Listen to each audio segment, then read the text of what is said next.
Donc là, vous trouvez c'est une mine d'informations sur les orientations, sur les formations post-bac. C'est une phase aussi où le professeur principal, ou les professeurs d'une manière générale, jouent un rôle essentiel, un rôle clé dans le conseil qu'ils donnent aux élèves, dans l'accompagnement qu'ils peuvent aussi faire auprès d'eux. Donc il ne faut pas hésiter, bien sûr, à se rapprocher de ces professeurs pour en parler. Et bien sûr, pour participer au salon de l'étudiant. Bien sûr, cette année, les salons de l'étudiant vont bien sûr prendre un format différent. Il n'y aura pas de salon en présentiel. Par contre, ils vont exister. Donc là, je vous donne 2 ou 3 indications là-dessus. Le salon de l'étudiant à Montpellier se tiendra donc du 14 au 17 janvier, comme prévu. À partir du 4 janvier, les élèves pourront s'inscrire pour participer au salon. Donc il suffira que vous alliez sur le site de l'étudiant, vous tapez salon de l'étudiant à Montpellier, vous aurez toutes les indications qui vous seront données. Ainsi, vous pourrez vous inscrire, prendre des rendez-vous, vous verrez, on vous décline tout. Donc il est clair que le salon se tiendra, mais il se tiendra de manière un peu différente, puisque tout se fera en visio et en distanciel.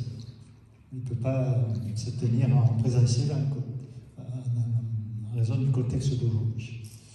Il est important que les élèves aillent fouiller là-dessus. C'est souvent là qu'on trouve des choses auxquelles on n'avait pas pensé, qu'on trouve des formations utiles. C'est là que l'on rencontre aussi les responsables d'établissement qui répondent à vos questions. Et Dieu sait si elles peuvent être nombreuses. C'est donc extrêmement important de participer à ces salons. D'autant plus que le salon de Montpellier, pour nous, l'Académie de Montpellier, est vaste. Il couvre le champ de toutes les formations. Il est vraiment très très bien fait.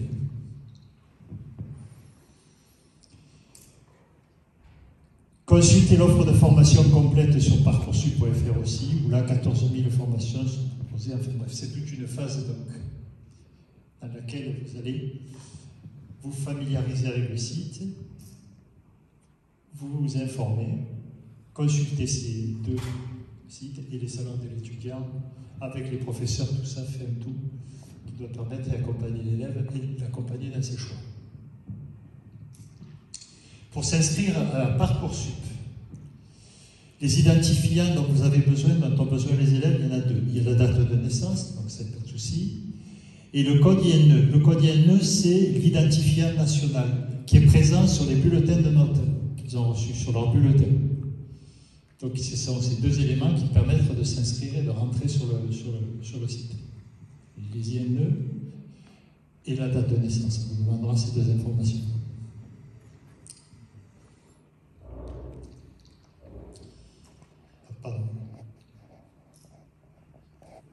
Phase 2, s'inscrire sur Parcoursup et confirmer ses vœux. Donc il y a là 2 temps. Le premier temps, c'est du 20 janvier au 11 mars. Les élèves vont rentrer leurs vœux, comme on dit dans le jargon ici. Ils rentrent leurs vœux, c'est-à-dire qu'ils inscrivent qu'ils font toutes les demandes qu'ils souhaitent pour la suite de leurs études.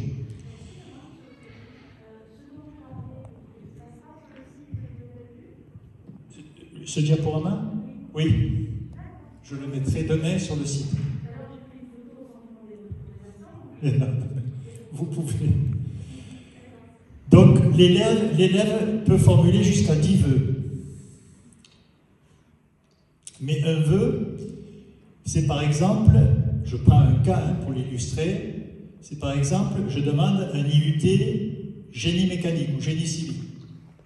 Ah, c'est un vœu. IUT génie civil. Maintenant, l'élève peut demander cet IUT génie civil dans 7, 8 ou 9 établissements différents. Oui, vous comprenez mon raisonnement. Donc ça reste un vœu. Ça reste un vœu. Donc, on choisit une formation. Lorsqu'elle est déclinée dans plusieurs établissements, vous pouvez ainsi la demander dans ces établissements-là. On a droit jusqu'à... C'est ce qu'on appelle des sous-vœux. Donc vous voyez que ça laisse le champ très large de possibilités. Donc 10 vœux. Ces vœux ne sont pas classés. L'élève n'a pas à hiérarchiser ses vœux. Ils doivent être motivés. Vous verrez que sur les dossiers d'inscription, il y a un passage réservé à la motivation. Souvent, on limite le texte d'ailleurs dans un nombre de signes donné. C'est une phase qu'il faut travailler, ça, qu'il ne faut pas négliger.